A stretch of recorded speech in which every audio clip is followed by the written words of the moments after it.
পোশাকে রেপ করেছে, উত্তরপ্রদেশে যেমন অত্যাচার হচ্ছে, তেমন আমার কাশ্মীরও কিন্তু নিরাপদ নয়।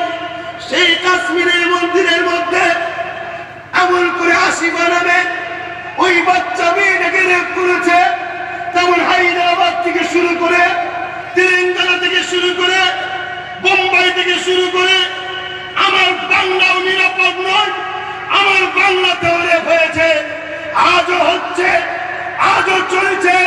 কিছুদিন আগে কামদুনিতে হয়েছে, এমন করে রায়গঞ্জ হয়েছে, এমন করে দিনাজপুরে হয়েছে।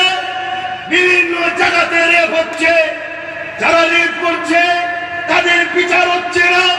আমার মা বোনগুলো সুরক্ষিত নয়। এই জায়গায় দাঁড়িয়ে থেকে আমি আব্বাস সিদ্দিকী 2016 থেকে চিল্লাচ্ছি, আইন করতে হবে।